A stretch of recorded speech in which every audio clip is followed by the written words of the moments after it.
does the body have the ability to heal regardless of what trauma that has been through?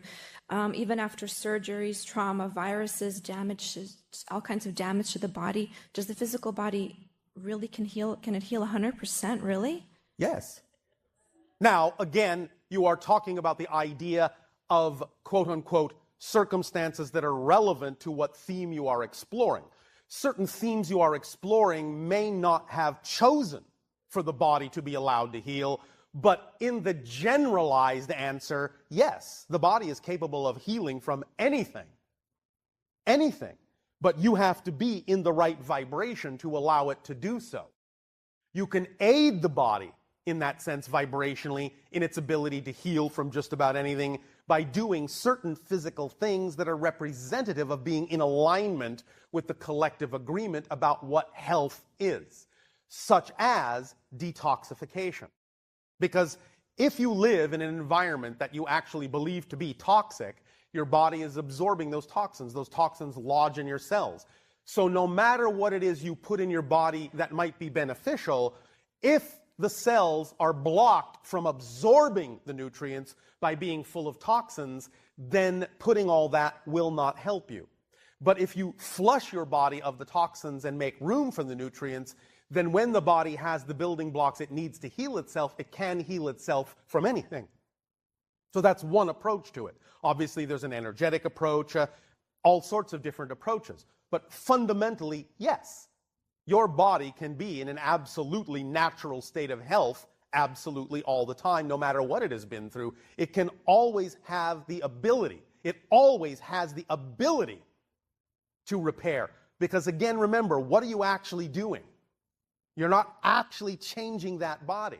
You're shifting yourself back into a parallel reality wherein the body is, by definition, healthy. So the answer, in a sense, is yes and no. Linearly speaking, in time-space perspective, yes, the body can heal itself from anything. Mechanically speaking, from a physics point of view, the body actually never has to heal itself. You just have to shift your consciousness into a body that's already healthy. The body that is injured is one body in one parallel reality. The body that is healthy is another body in another parallel reality. So we take on new bodies and others? Yes. So you're saying I'm going to be a different physical body When tomorrow? I talk about the idea that you are shifting through billions of parallel realities every second, I am saying that everything is different, including your body. Because that's just a projection. It's part of the projection of the parallel reality. I'm not saying your original body is moving through parallel realities. I'm saying your consciousness is shifting into the body that's already in that parallel reality. Take me literally. Take me literally. This is actually literally physically happening because physical reality is just an illusion anyway. Your physical body isn't real. Your experience of it is real, but it's just a projection of your consciousness anyway. So we have some certain therapies that are cutting edge, like O3, certain herbs. Permission slips, any tool, any technique, any ritual of any kind is a permission slip. Some of those things will work for some people, some of them will not, because people simply need to find whatever permission slip is most aligned with the belief system that they believe will help them, because it is their belief systems and energy fields and resonance that created the dis-ease to begin with. You understand? Yeah, it's interesting how some people can have a dis-ease and they don't know they have a dis-ease. Yes. But it is because they are not willing to look at the belief system and they are allowing it to remain unconscious because they are too afraid to look at it. It is fear that causes most manifestations of disease. Fear to look at the things within yourself that you believe might be true. Nothing negative you could ever look at within yourself will ever actually empirically be true. But you might be afraid that it is and afraid to look at it. And the longer you're afraid to accept a portion of yourself then the longer that portion will begin to shout and protest and get your attention in whatever way it needs to. And if it has to create an imbalance within you to do so and get you to face that it belongs to you as a part of you too, and get you to love it as unconditionally as you may love every other part, then it will do whatever it can to grab your attention, even if it has to destroy you to do so. So, if you don't prefer that, the more you pay attention to everything going on within your consciousness, within your beliefs, the more transparent you are with yourself, the more honest you are with yourself about what you hold to be true, the more disease-free you will be. Yes? So therapies for curing, for healing are basically based on belief. It is all based on belief. There is nothing in physical reality that is not. It doesn't matter that there might be a physicalized component or a physicalized reflection that you call chemistry or physics or medicine or science. Those are still just reflections of what you already believe in your consciousness to be true for you. Yes? Yes. So it's all based on belief. It's all based on consciousness. It's all based on vibration. It's all based on resonance. It's all based on state of being. That's why we say, circumstances do not matter. Only state of being does.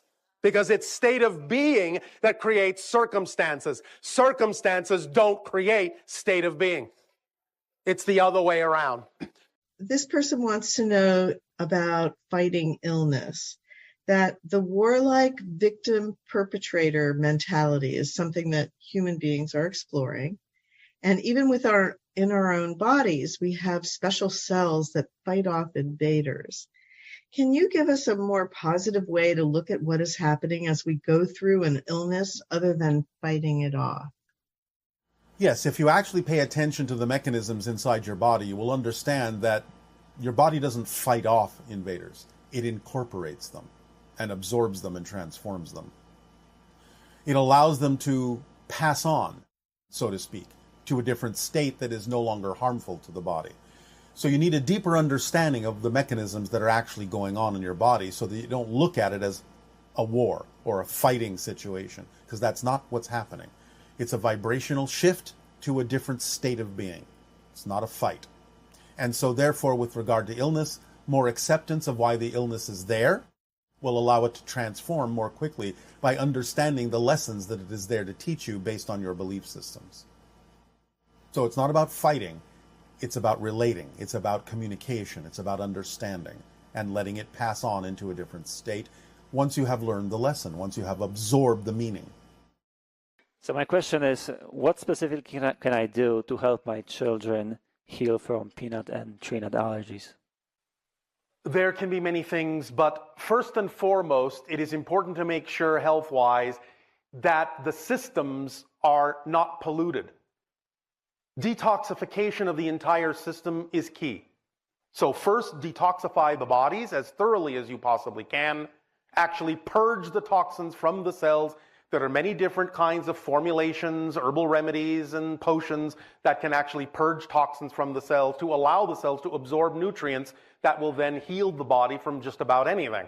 The idea of allergies generally, you have to take it on a case-by-case basis to be specific, but generally represent the idea of self-rejection. So they're holding on to belief systems where they're rejecting themselves in some way, because nature seems to be rejecting them. You understand? So are there specific foods that I should give them, or? Well, first, again, the idea of the detoxification. Then whatever symptoms are actually left is what you're really dealing with. And you're no longer dealing with the symptoms that are produced by the toxins themselves. You understand? Yes. Your air is polluted, your water is polluted, your food is polluted. You force toxins into your system all day long, just by breathing, just by drinking, just by eating. So it is a good idea on a relatively regular basis to detoxify the system to see what's actually left that you need to deal with. It's quite possible that if you actually thoroughly detoxify their system, you may find that most of the symptoms are gone. Yes? Okay. And then you can deal with the deeper issues. Belief systems that have to do with self-rejection and so on and so forth, if that comes up. Okay, so following that are humans are really designed to eat meat if yes, Not what kind? necessarily. It depends upon the human. It's up to you to understand what your body consciousness says that you may need, but you have to really be in touch with what it is it actually needs and not just do it because everyone says you should. And there are also, even if you do eat animal protein, many different ways of going about doing it that are far more natural, far more respectful, far more organic, far more natural.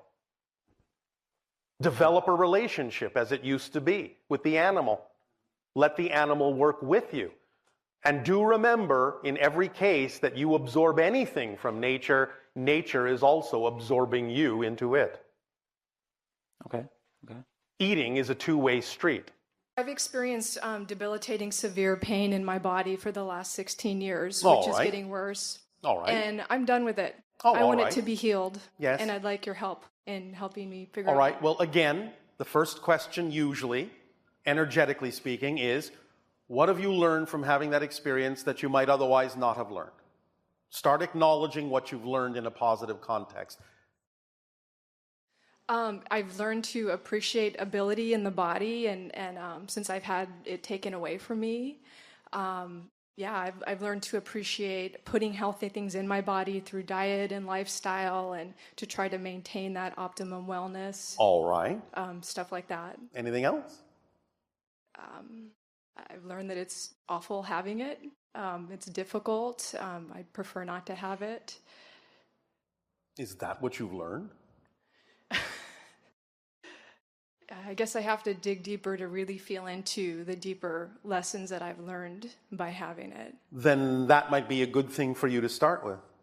Because when you start acknowledging how creating this for yourself has served you in a positive way, then you will be acknowledging that you've learned the lesson, and then the message doesn't have to be delivered in the same way.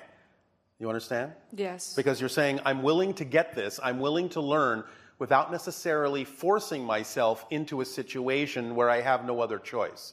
Because I've arrived at a place where I am not giving myself any other choice but to know these truths for myself as true. You follow? Yes. Now, I do have one other suggestion for you. Mm-hmm. Anything that you have learned from having this experience, have you in any way, shape, or form been teaching others who have similar experiences how to gain positive lessons from having it? No, not exactly. What do you mean, not exactly? Well, I'm in the helping profession, but I don't think I've directly tried to help other people who have chronic pain. Why not? Since you are an expert Well, at it. I haven't mastered it, and I haven't overcome it, so I feel Why like do you I think you need that. to overcome it in order to teach how to deal with it? In fact, what makes you think you won't be a better teacher by still having it while you are also sharing what you've learned from it that might help someone else? Well, I just don't feel that I do deal with it very well. I feel like I suffer from it. There's suffering that comes from it. Stop. I'm not talking about the physical experience. We've just had a conversation where you've admitted that you have learned some positive things that you otherwise might not have learned by having this experience. Yes? Yes, That's the conversation. I see. And while you're having that conversation, not that anyone else has to do it that way, but while you're sharing the possibility, the option that they might be able to turn it around and ask themselves that very interesting introspective question of, well, if I hadn't this experience, would I have learned what I have learned? Would I know what I know? Would I be the person that I've become? Maybe, maybe not. Maybe that's something I really need to look at. By opening up those questions in their mind, by sharing this idea of what you've learned with them, you may find that you will no longer need to experience it that way, and you will overcome it as a process when you are sharing what you have learned from it. Not before you start sharing it, but as part of the process of sharing it. So You understand? yes, I think I do. So being of service through my experience would be very important for me. Being of service to others is the best way to be of service to yourself, because you are contained within the collective. So when you're willing to support the collective by being your true self as best as you can't be left out. You understand? I see. You're including yourself in that, paradoxically, by not focusing on yourself. I see. That's how it works. Because then you're out of your way. You've gotten out of your way, and you can let the reflection of what service and help you're giving come back to you. That's the origin of the old phrase, to help someone, you'll get it back tenfold. Because you're multiplying the opportunities and options for them, therefore you also get the multiplication of the opportunity for yourself. And it transforms things for them and you. Yes? Yes, I see. Giving of yourself and allowing others to receive what you have is the best way to heal yourself, as well as give them the option to heal themselves. Never hold back your gift. Never hold back your knowledge and learning. Those are the things people are waiting for. And when you hold them back because you think that what you have to share isn't worthwhile, you are compounding dis-ease in the world. See where we're going? Yes. So lighten your world up. Give them a better opportunity to change the experience for themselves by changing the experience for yourself by using it in the best possible positive way that you can, so that you are no longer ill at ease with yourself. Illness, I'm assuming it's chosen before you come into this world, or is it Not attracted? always. Not always. Again, remember, we are now speaking linearly, colloquially, just to have the conversation. Sometimes there are things set up, as you would say, linearly, before this life, that may be the way you feel you need to explore a certain theme. Sometimes you leave it open to how the theme will be explored. And if you find yourself gravitating toward belief systems that by definition would simply automatically attract disease, dis-ease, then you may allow yourself to fall into that experience just because that's one of the things that might have been the result of simply going down that path. It doesn't necessarily have to be decided beforehand, although the theme of exploration may have been decided, but the expression of that could have been done in any number of ways. So it just depends on what it is you have chosen to explore as to how specific the choice has to be. Sometimes things are planned to the second. Sometimes they're left very general, just as a way of saying, well, it could be this, it could be that. As long as it allows me to explore the theme I wish to explore, it could be a disease, it could be an accident, it could be finding something, it could be any number of different things. It just depends on how you wish to have that experience.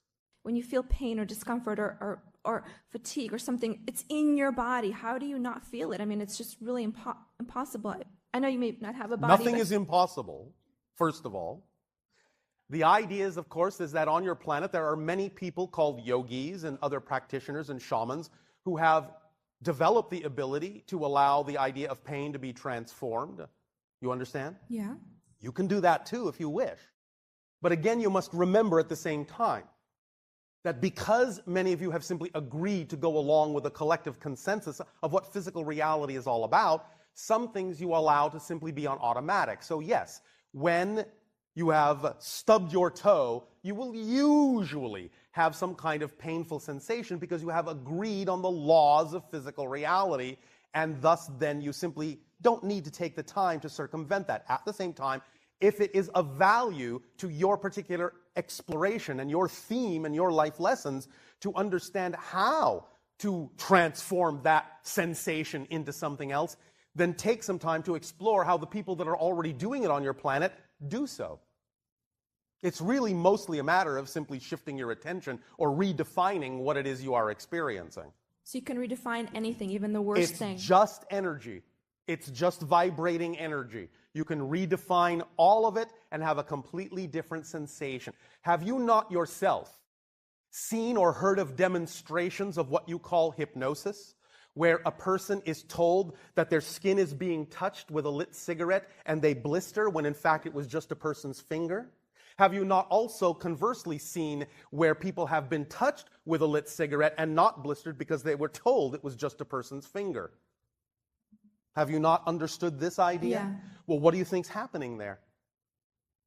They believe the reality they are being told. Yeah. Thus, then, that is the response. Mm-hmm. You understand? Yeah, I understand. So anything can be transformed as long as the focus, as long as the energy, as long as the perspective says one thing, then whatever is not the vibration of that belief will never have the ability to affect that person. These basic requirements, again, you have all heard them, but let us take a refresher course at this time, and it is basically as follows. It really is, in your terms, quite a moot point to discuss any specificity about the idea of how to cure this, how to get rid of that, how to clear this and that up, unless and until each and every one is fully utilizing these simple principles in their life. And number one would simply be this: oxygen. Many of you do not necessarily allow yourselves to get full requirement of oxygen in your systems, especially, no offense, in the way that your atmosphere happens to be at this time in terms of the fact that it is loaded with pollutants. The idea, of course, is the oxygenation of the system is the primary fundamental key that allows all of your cells the capacity to build themselves in the way that they need to be built.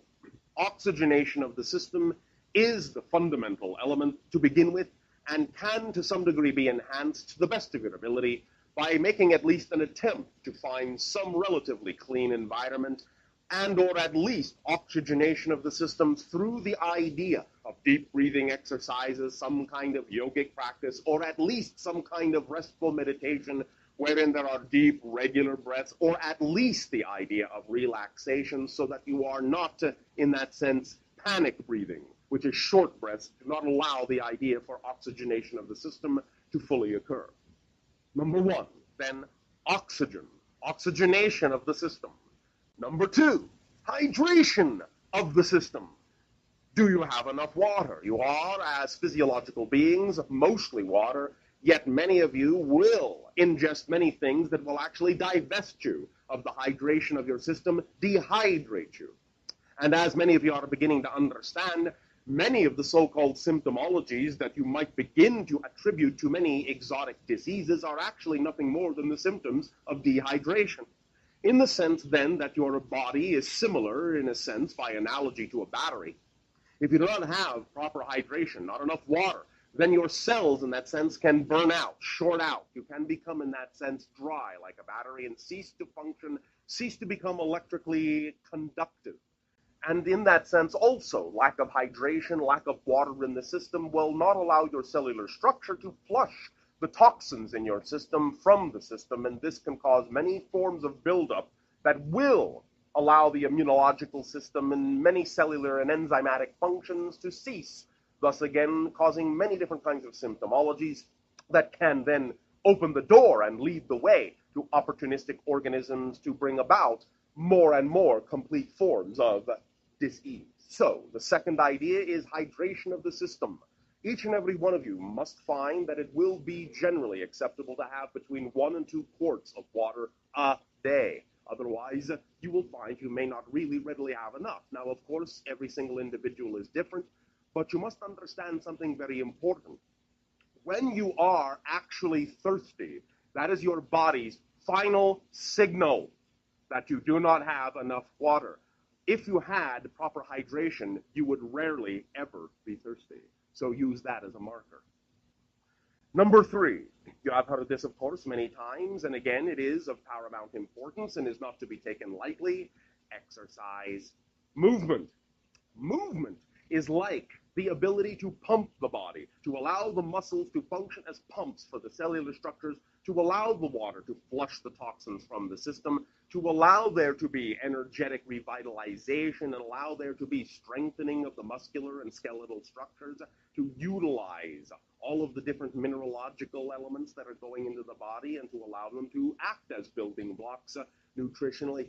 Exercise and movement also, in that sense, will be representative of being active, of being energetic, of flowing energy through you rather than allowing it to sit around and build up and convert itself into mass. In that sense, what you would call waiting to move. In that sense, in your language, then, the analogy of simply putting on weight because you are waiting to do something. The idea then is to understand that oxygen and hydration and movement are critical. Also then, very important, number 4, the reduction of stress in the system. Again, many of the so-called symptoms that many of you attribute to the beginnings of disease are simply nothing more than the side effects of undue stress in your lives. We would highly and strongly recommend that you find any way, shape, and form to reduce the stress in your lives, and if that means letting go of those things such as work situations and so forth that you know in your heart of hearts do not serve you, I would recommend that you do so. Or at least use your imagination to find a way to convert that situation into something more exciting, more enjoyable, more relaxing for you. Reduction of stress is of paramount importance in your society. Number 5, the actual attempt at elimination of whatever toxins may already be in the system, removal of the toxins from the environment you are in, removal of the toxins, cleansing of the system for the buildup of toxins that may already be in the body is also of critical importance, and there are many different kinds of cleansing rituals that one can take advantage of to allow the system of the body to be cleansed out from the buildup that may have occurred over time, and to allow yourself to remove from the body many different kinds of heavy metal poisonings, and to allow yourself to pay attention to what it is you put in your body in terms of the pesticides and the heavy metal toxicity that may exist side by side with many of your foodstuffs. So removal of the toxins from the system is also of paramount importance. Number 6, the idea also of lightening up your diet in many ways, especially in that in your society you have many different kinds of hormone imbalances and toxic substances that have been injected and added to many of your foodstuffs. Lightening up your diet will at the very least assist your body by the ingestion of more and more foodstuffs that contain higher amounts of water, such again as the vegetable foodstuffs in that sense, that are mostly water, just like your body, and eaten in raw, fresh state as organic as possible, will also be of great assistance in lightening up your energy and allowing for cleansing of the system. Some small amounts for certain individuals, again, where necessary, of protein, perhaps even in meat form, is acceptable from time to time, but we would suggest that you do not overdo it, especially in the day and age on your planet where you will find that many of the protein meat substances on your planet, as we have said, are heavily laden with all sorts of toxins. Be very cautious about that idea. And also understand that as you do accelerate your energy, as you do accelerate your systems, it will be less often that you will need such support, and you will find yourself being highly energized by less and less and less. And the more natural your food is, in that sense, the more capable it is of giving you, of delivering the nutrients that you need and energizing the system so that you actually need less food. So you will find that these things will work hand in hand, that as you clarify your system, give it oxygen, give it water, reduce the stress, so on and so forth, your body will be, A, more receptive to the nutrients that are there in your natural foods, and as you then feed it more naturally, you will find that you will be energized and require far less. So these ideas are simply the foundation of health. And if you will allow yourself to recognize that these are very simple things that can be added to your life, you will understand that in, shall we just say, for analogy's sake, 99.99999999999% of the cases, these 6 ideas alone will eliminate almost any chance you will ever have of contracting any kind of disease in your life at all. So when you talk about the idea of how do we cure cancers, how do we cure AIDS, how do we cure this, how do we cure that, that's how you do it. By changing the lifestyle in that way and making sure your body has the foundational things it needs so that you will simply never get these things, because the body in and of itself has the natural intelligence to never bring about these kinds of diseases if you simply supply it with the immediate natural fuels that it needs, which are oxygen and water and lack of stress and lightness of food in that sense. Plain and simple, that's really all it will take for most of the things and most of the ailments you find that exist upon your planet. That when people experience depression, they're defining their experience in a negative way and so experiencing it as depression, when in fact all it really is the natural compression that happens when you know you're looking for answers that can't be found out there. So you go to where you know they are, within. And you reevaluate yourself, and you redefine yourself, and you emerge as a new person, literally. But if you define the idea of going within that way to look for answers as something antisocial, something's wrong with you, you're not outgoing anymore, you're withdrawn, if you start defining that idea in a negative way, even though it's a natural mechanism, you will start to experience the negative effects of defining it that way. And it turns into depression instead of compression. Actually, what you just pointed out is that there's almost like a process of going into a downward spiral. It's like each step, once you buy into a negative belief at one level, then it takes you down to yet another level. Yes, it's like an elevator. You've pressed the down button instead of pressing the up button. But in terms of something like grieving, that would be a little different in terms of not... It's a little different, but not much. It's still utilizing a similar mechanism because, as I said, the only reason you really grieve is that you have a definition that you've lost something, that it's truly been separated from you, and that there's no connection remaining. If you change that definition, you would experience something quite different. So it may be slightly different as an expression, but it still utilizes the same mechanism. The definitions are creating a misalignment with what is true. And so in the future, when we have stronger connection to those that have passed over, will we be able to just talk to them in our heads as if they're standing there, or will it be something where we do it through a device? It can be any number of mechanisms. Ultimately, it can simply be you're talking to them because you can see and hear them, because you're matching a frequency that they exist on in their particular realm. So then the only other barrier perhaps would be the idea that you cannot physically touch the person, or you don't... Even that is not necessarily true. As we exist in our civilization, as what we are terming quasi-physical beings, means we have traits of both physical and non-physical reality. Spirits can touch us and we can touch them. Wow. It's a matter of realigning your frequency. So you mean we could actually get to the point where, for example, the person who lost their daughter would actually be able to feel that they're in a one-on-one communication, talking, and being able to hug? Or yes, if you look at your literature about the idea of what you call ghosts, you will find that there are many references to beings that seem so solid, people on your planet don't even know they're looking at a spirit. So it depends on the reasons for that, and we're not going to go into that at the moment. But clearly, in your literature and in your accounting of such meetings, you do have a listing of experiences where people couldn't even tell that they were speaking to a ghost. And that would just change our whole process. Once we get to that point, grieving will be unnecessary, I suppose. Yes, but of course, it's really backwards. Once you change to that point, grieving will be unnecessary. I see. According to our scientists, the Earth's core is iron-nickel sphere. So does that mean that Earthlings have an iron heart?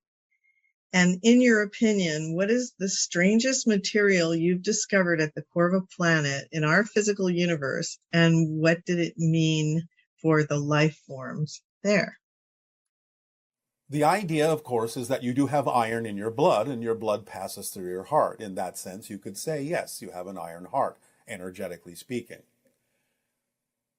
The most interesting substance we have found at the core of a physical planet is neutronium. The idea of everything being packed so tightly that it becomes neutral without a positive or a negative charge. The life forms that are connected to that particular world are unlike anything that you might understand and exist on a level of quantum fluctuations. Certainly is an interesting universe, isn't it? Yes. And you would know because you've seen a lot more of it than perhaps we have. I've seen a little more than you have, but I have seen nothing but a fraction of what exists. Wow. And is Earth just an amazingly unique planet in terms of all the animals and life that's here? I mean, how do you all view that? Everything is unique. Yes. You are differently unique, yes, than any other world. There are worlds that are somewhat similar to yours. You are similar to them. But again, not identical. Unless you're looking at the idea of parallel realities in which another Earth may be so similar that you can't tell the difference. It might be only different literally by one subatomic particle. Still a different universe. So there can be those that look almost identical where you cannot tell the difference. And there are those that are so radically different you wouldn't even know that it's still considered to be Earth. You've said on several occasions that everything is made out of love. If that's true, does that mean that even the greatest criminals and sadists are made out of love? And how can love produce such hatred, cruelty, and oppression? Please Because explain love, how. true love, is unconditional, remember? That is the essential vibration of existence.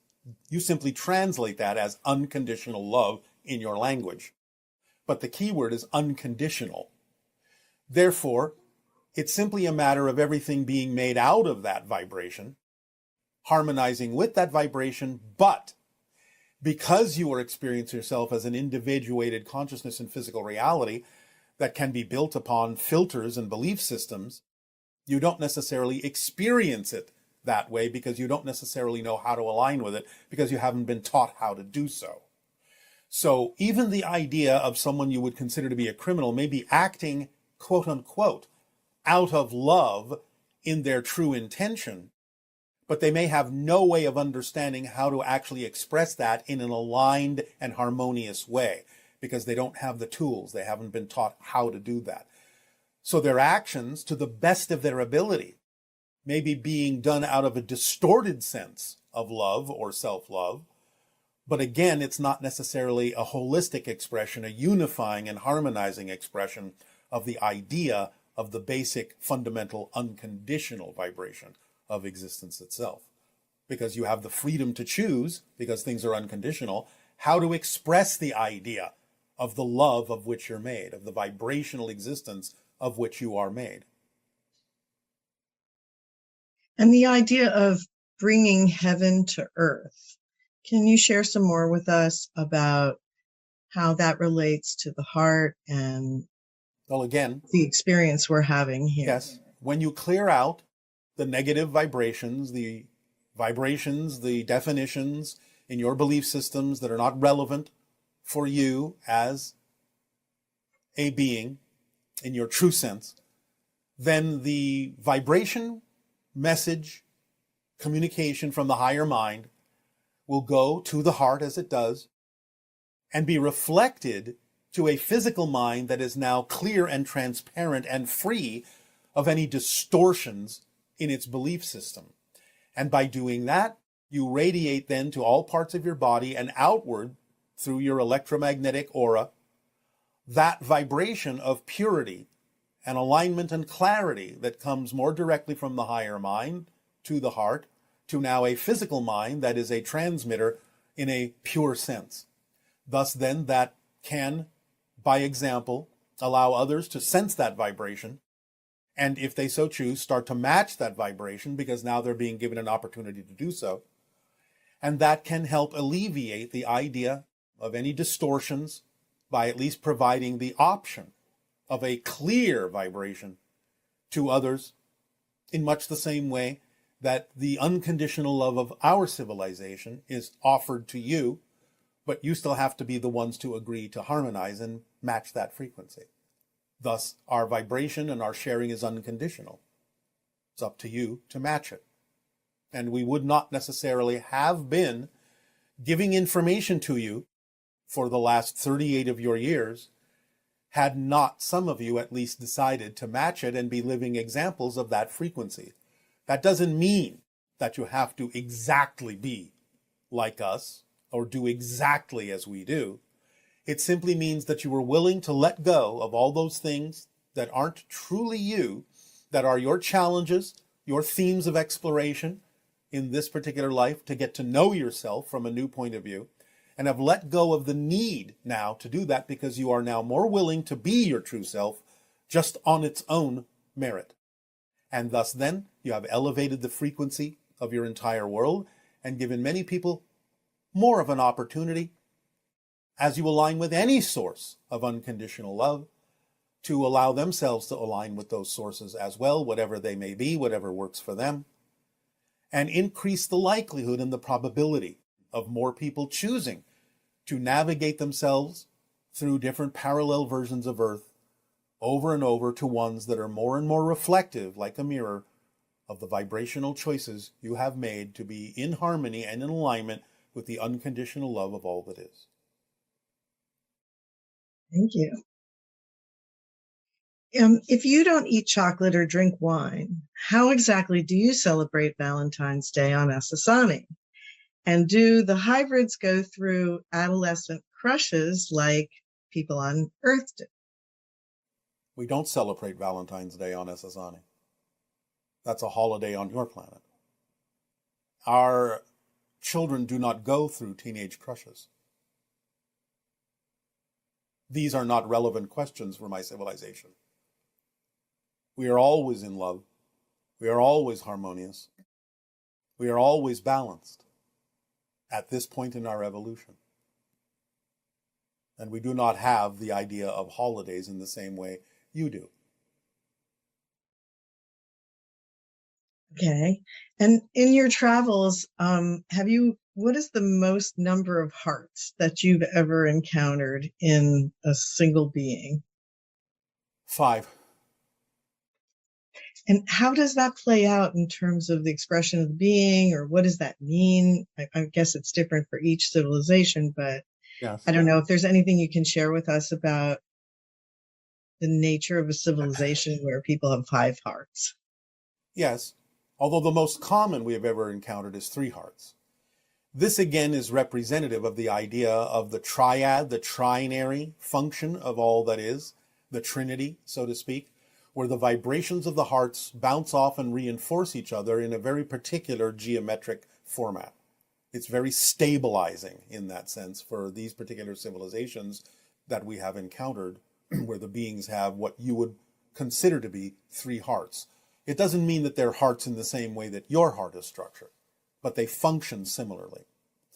The 5 heart beings perform a very specific kind of function with regard to the heart connections being connected to different aspects of nature or spirit. In other words, each heart serves a function of making a connection to a different aspect of their reality. They can actually switch their focus and their concentration from heart to heart to amplify and magnify their connection to different parts of nature and their particular experience of reality. It's quite unique in our experience. Are there like negative oriented entities in 5th density? The only level at which you could say that something might in some way be negatively oriented in 5th density is the lower astral realm, where you can have spirits that have unfinished business, may not even know that they're dead, may be harboring and holding on to old belief systems that don't let them to pass on to higher realms of spirit. So you can have that experience in the lower astral realm of non-physical reality, which is 5th density. Okay, and how do non-physical and quasi-physical beings experience laughter? Do you all laugh? And Yes, we do. The idea, again, is that it may be experienced as an overwhelming or larger infused sensation that is more expansive than just being contained within the physical parameters of a body. It's like suddenly being filled with light, would perhaps be the closest analogy we can make. I think you mentioned if you actually started laughing when you're when Daryl's in the channeling state, that it would wake him up or make him come out of the state? It would cause a disconnection because the laughter would be centering for us. So as we blend more, as the channel matches our frequency more, there can be some slight opportunities for you to experience us having a laugh.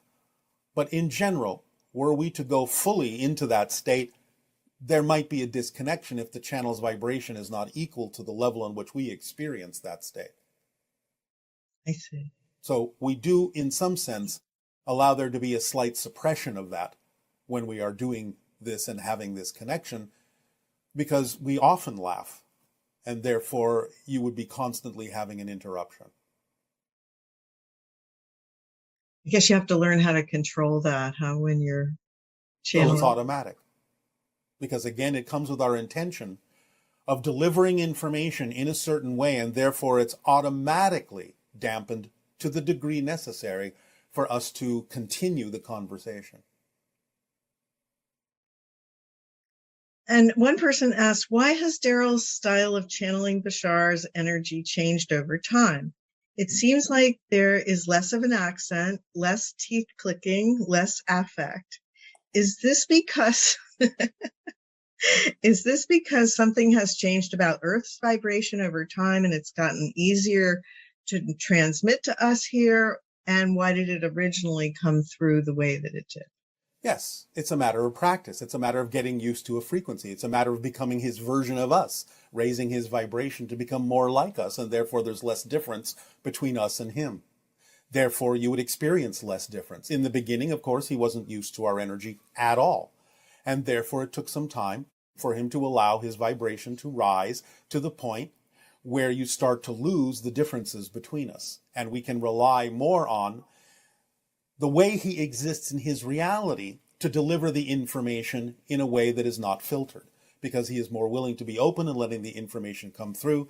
And this is part and parcel of the practice of him becoming a teacher himself on his planet, because he is now familiar enough with our principles to be able to do so, knowing that he is delivering relatively accurate information.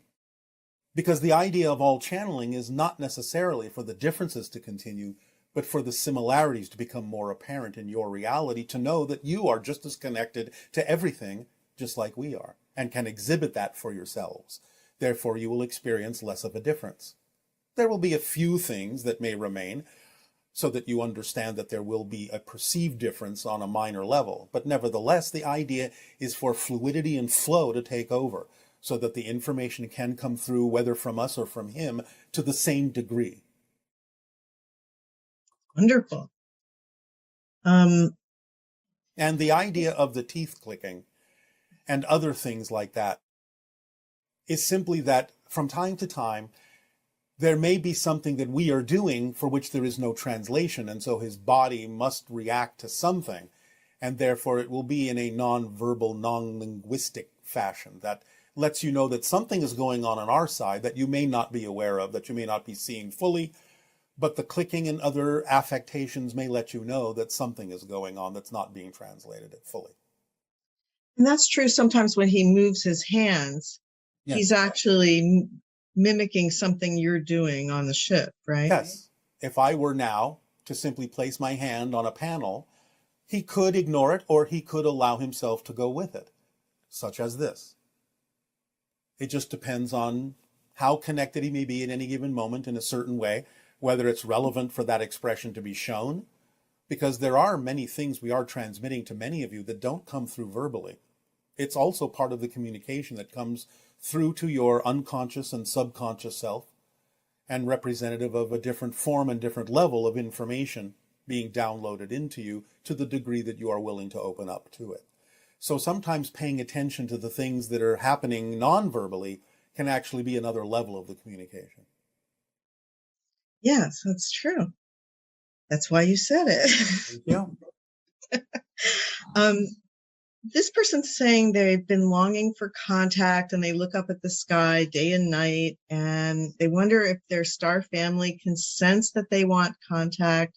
Why isn't it happening? And what do I have to do to connect in with that reality sooner than the rest of humanity? Stop longing for it and follow the formula. Be where you are. Where you are on Earth is the most important place for you to be. Yes, of course, they're aware of it. But they're also aware of the timing that is necessary that benefits everyone. You can't necessarily run ahead of everyone. That doesn't really serve the purpose you agreed to in having this physical reality. So we understand that the longing is the product of more awareness of the fact that you have connections to many other beings among the stars, but you can't use it as a negative, as if, again, you're missing something. You have to allow yourself to make the connection, be aware of the connection, feel the energy, but bring that energy down to earth and apply it in your life in the most positive, exciting, passionate way. That's what accelerates the probability of having the physical connection sooner than later. But again, drop the insistence and there will be no resistance. Just go with the flow, follow your passion, follow the formula, and allow yourself to experience this as a connection of energy, not a longing, which implies the idea that you're missing something. That something else would be better than where you are now, which it isn't. Where you are now is the most important thing that could be happening. And haven't you said also that when you're following your passion, when you raise your frequency through letting go of negative beliefs and things like that, ET contact, extra dimensional contact, all those things are a side effect in a sense as your frequency goes up. It's automatic in that regard, right? It is. But again, watch your belief systems and your definitions. Because sometimes when people hear that, they get excited about doing that only for the purpose of accelerating it, which again brings them back to the idea that they're not living in the moment. Tricky. If you say so. As we move into the window of open contact, will there be a significant increase in new channelers and beings working through them? Yes. It's almost like a resurgence of more channeling. Yes, but in different ways. Again, there are many forms of channeling. But the general answer is yes.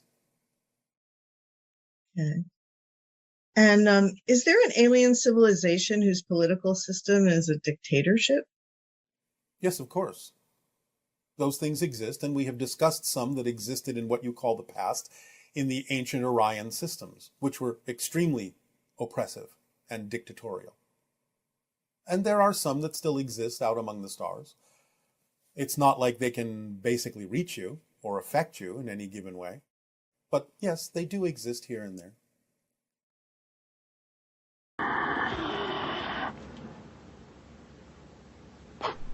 I say good day to you this day of your time. How are you all? Once again, we take this opportunity to thank each and every one of you for allowing this transmission to occur in this manner and on this day of your time. Once again, each and every time, your civilization allows for this transmission to occur, this kind of connection to be formed. It affords our civilization and many other civilizations an opportunity to experience, through this linkage, more facets, more perspectives of the universe through each and every one of your perspectives, and this expands our understanding of all the different ways that creation can manifest itself. And so we thank you for this gift. We would like to begin this transmission, this day of your time, with the following idea that we will call the end of times, the in-between time, and the beginning of times. It is a long title, I know, but make the best of it. We would like to extend to you now, in this concept, that we are perceiving, from our point of view, with our senses, that there is a template grinding into position like a large, slowly turning gear, but that this template is almost in position. The balls have almost fallen into all the slots, all the setups of your collective consciousness are almost in place to allow there to be the opening of the floodgates of information, the continued acceleration of happenstance, the continued revelation of everyone's position, where they stand, what they stand for, who they are, who they hold themselves to be, in your present year, in your next year, and the year after that, the last times prior to your demarcation year of what you call your 2001, in these last moments, as this template moves into its final position and all things fall into place, there will be an acceleration of revelation of information as many things become more clear and as it becomes less and less possible for ideas and information to be withheld and kept secret. Now then will be the time that each and every one of you must, if you are willing, take firm grasp, firm hold of your idea of yourself, your identity, of your ideal of who and what you are, and pay attention to your own estimation of how much in alignment or not you are to your ideal self. For in these last few moments, as the template grinds into position, into final position, before the beginning of times, in this middle time, this brief middle time of the next 2.5 of your orbits, 2.5 of your years, this will be all the time allowed, in a sense, by your collective consciousness for all the components, that is, each and every one of you, components of the collective, all the time you have allowed yourselves to come to terms, to come to understanding, not in the sense of ultimate completion in this life, but in the sense of knowing, in the sense of choosing, in the sense of determining, in the sense of making a decision about who you are, moving forward with that in all the ways that you can with regard to your behavior and your actions. For as the template grinds into position, it will not leave many cracks to slip through. In fact, it will leave none. And if you do not find yourself, and we do not say this to be alarmist, but if you do not find yourself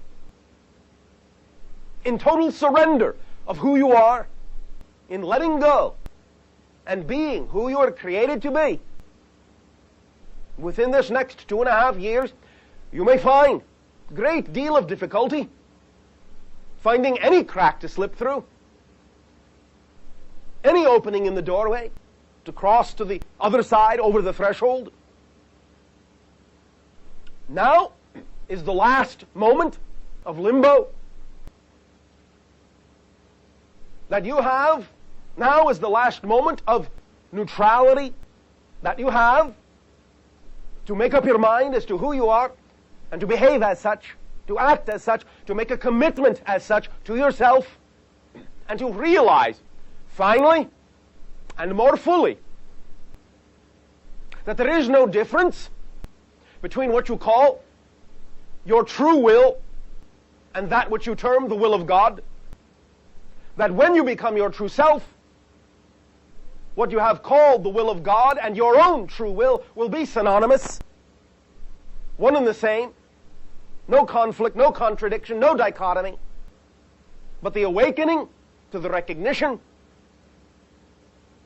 that you are all aspects of the infinite, and the experience of that recognition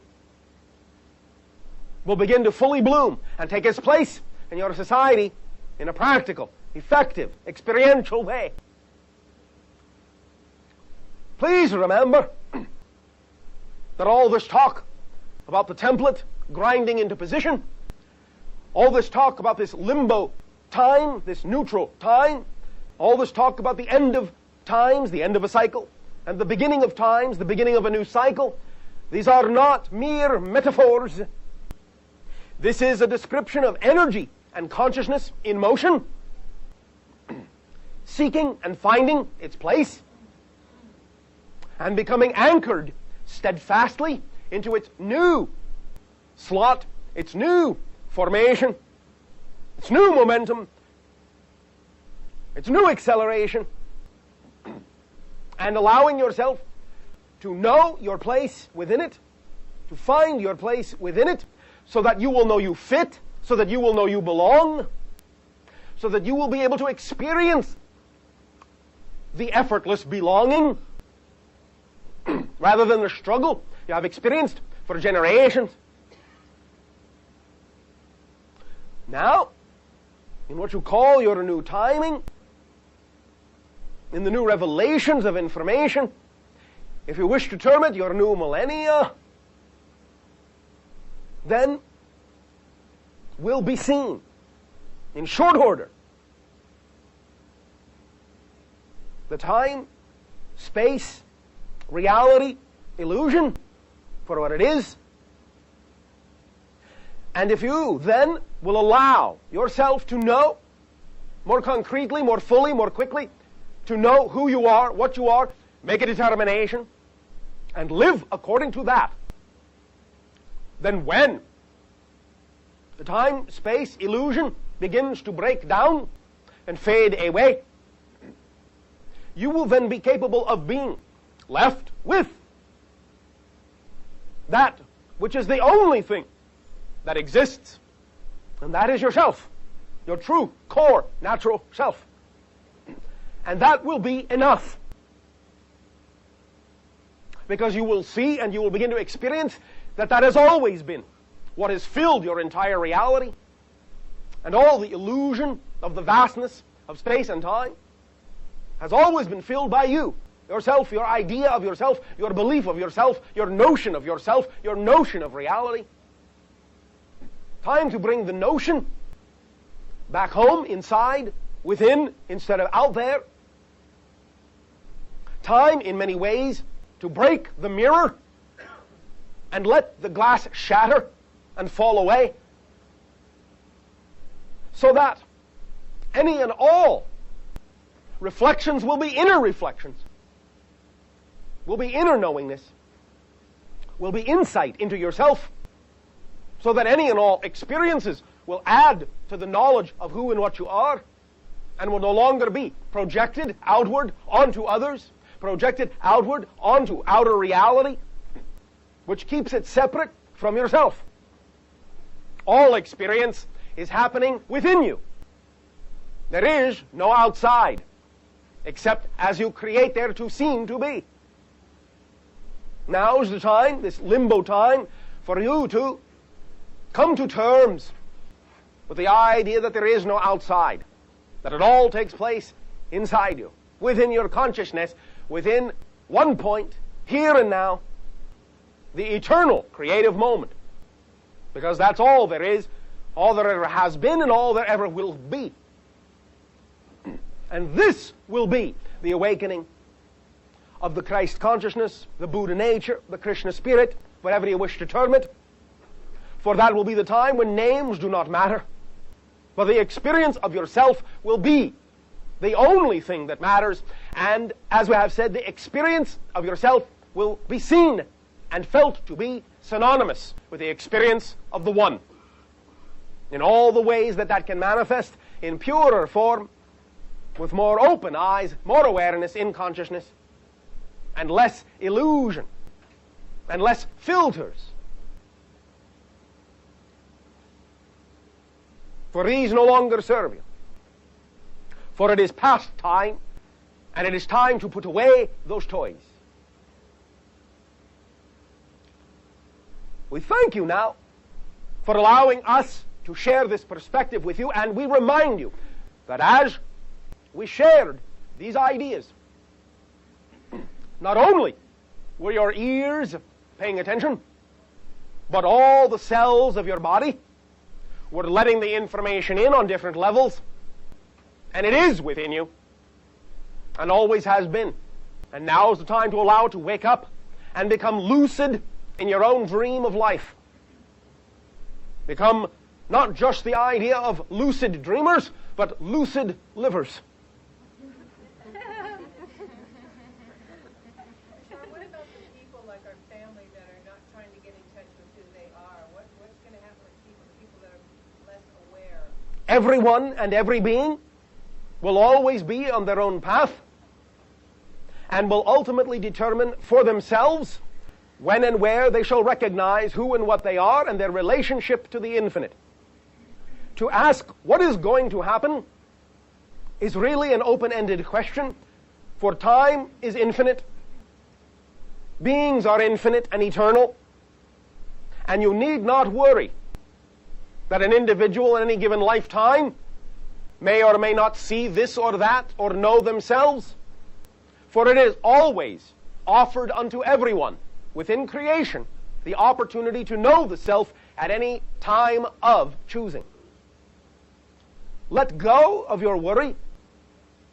Let go of your attachment to that question. It doesn't serve you, and it doesn't serve them. For it only compounds separation when you ask it. Move forward. Cherry. Greetings, Bashar. Andrew, you good day. I was going to ask you if you could give me a tip on identifying negative beliefs. I seem to be having a... All right, well, that's easily done. If you are having or are aware of the fact that you have a negative belief, then identifying it simply is the process of acknowledging it and actually amplifying it and asking the question, what am I absolutely terrified might happen if I actually became who I prefer to be? What's the answer? What am I terrified of? Yes, what are you afraid will happen if you allow yourself to move forward in the way that you would prefer to? Well, see, that's why I don't understand. That's why I seem to be confused, because I know all the stuff. No, you don't, obviously. Well, I know that it's... You have an intellectual comprehension of it, but to know something means it's in your behavior. Right. Knowledge and behavior are synonymous. If I asked you to walk across the room, you wouldn't hesitate. You would just walk because you know how to do that. That's in your behavior. That's what you know you are capable of. If it's not in your behavior, you don't know it. You just have an intellectual comprehension of it. Okay, so how can I instill... Let's go back to the idea. I'll ask the question in a different way. Are you acting on your highest excitement every moment that you possibly can with zero insistence on a particular outcome? Yes or no? Yes, except for when I'm not. All right. You don't have to be clever about it, because obviously we wouldn't be having this conversation if the answer was yes all the time, correct? Right. Well, that's what I'm saying. Therefore, when I asked you if you were doing that, you could say not all the time. Right. And that's what we're addressing. Yes? Yes. So can you give us an example of a time when you're not? When I'm not acting on my highest joy, when I'm fighting with somebody or... Why are you fighting? Problems. That's the whole thing, is I don't even know. It seems like come on. It seems like I create problems. Yes. And then later I can't even figure out why. What are you afraid of will happen? What are you afraid will happen? The moment that you start fighting, you're afraid of something. You're afraid you won't get something that you need. Somebody, losing something. All right. Is that the fear? Yeah, I think so, maybe. All right. So why are you afraid you will lose something? I don't know. Yes, you do. Of course you do. What will happen if in your mind something is lost? And can you be more specific about what it is you're afraid of losing? Well, I was just thinking of having a fight with my girlfriend over the craziest, stupidest stuff. Yes, but you understand that the reason it's, in your words, the craziest, stupidest stuff is because you're still focused on the surface and you get triggered by simple things because there's a deeper issue, there's a deeper fear. Right. Many times when people on your planet fight, they're not actually fighting about the things they're fighting about. Those are just surface excuses to let people know that there is something deeper going on within you that you're afraid to look at. But when you are not afraid to look at it and bring it to the surface, then you can deal with the real issue. So what's the real issue? What are you really afraid of? When suddenly you feel that you're triggered and that your response has to be that you're fighting, what are you really deeply afraid will happen?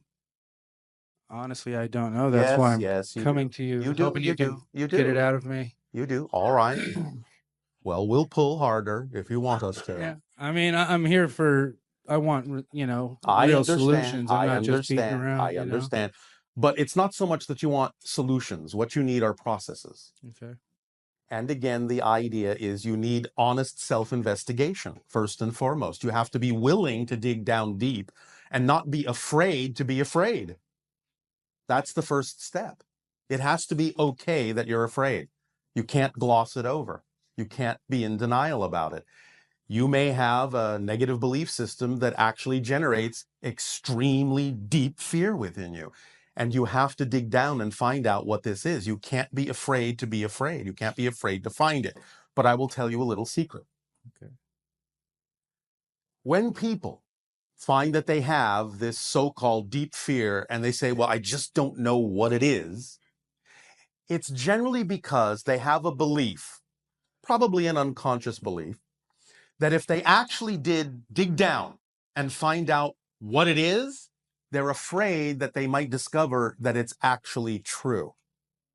Right. Do you understand? Yeah. That you'll discover something truly negative about yourself that is absolutely the truth. That you are either unworthy, undeserving, inconsequential. Do you understand? Yeah. And it is usually those issues that people on your planet avoid looking at, because they are afraid that if they look at that, they will realize it is true. The secret is it can never be true. Ever. You can create the illusion and the experience that it's true, but it can never be true that you are unworthy. It can never be true that you are undeserving of joy. It can never, ever, ever be true that you don't belong. Never. It can never be true that you have nothing to give. It can never be true. Because if it was true, you wouldn't exist. Because creation doesn't make mistakes. Do you follow me so far? Yes. So, what's the difference? Let me ask the question this way. Maybe this will provide a little bit of illumination for you. You say there are times when you feel that you are capable of acting on your excitement and none of the fears are triggered. Yes? Yes. So the question is, what difference are you making between the times when that is true and the times that it's not? What difference are you making in the different circumstances? How are you defining this circumstance as so different from this one that you can experience joy here but fear here? What's your definitional difference in those circumstances? That's the question to ask yourself when you feel that, when you start to feel triggered. How am I defining this circumstance as being different than the one where I experience joy and I'm not reacting negatively to it? How am I seeing these things differently? That's what you need to explore. That's the process you need to go through to find out what your definition is that's generating the fear and generating the anger and triggering you to fight. Okay. Make sense? Yes. Now, you don't have to answer that right here and right now if you don't wish to, but you can. It's up to you. Well, I think that maybe was the challenge, or what I was looking at as being a problem was not seeing it that way. I didn't actually ever look at it as the difference between when I was acting on my joy and when I wasn't, and looking at the difference. I was always just trying to figure out what negative belief do I have that is tripping me up. But this is a way to find out what the negative belief is by making a comparative difference. Because obviously, if you are experiencing your joy, you have a very different definition about your relationship to that circumstance than you have about your relationship to this circumstance. Yes? Yes. So if you can find out what the difference in your definition is, you will find the negative belief. Okay. Yes? Yes. Thank you. All right. Thank you, Bashar. Anything Appreciate else? it. No, I think that's it. All right. So go ahead and have fun But the idea also is listen to how you speak. I'm not saying you have to walk on eggshells with your language, but very often you will find that your negative definitions will actually automatically come out in your speech. Yeah. Because when you say, I have a problem, Right. well, what can you do with a problem? Nothing. But if you say, well, I have an opportunity here, I have a challenge here, then you're back in charge. You can do something about that in a positive way, yes? Yes. So pay attention to the fact that you're automatically giving certain kinds of definitions to situations and circumstances and your relationship to them that don't necessarily serve you in the most positive way. So pay attention to how you're framing things and use the process of understanding the difference in your relationship to different situations. The negative belief will reveal itself if you're willing to hear the answer. All right. All right. Thank you. Appreciate it.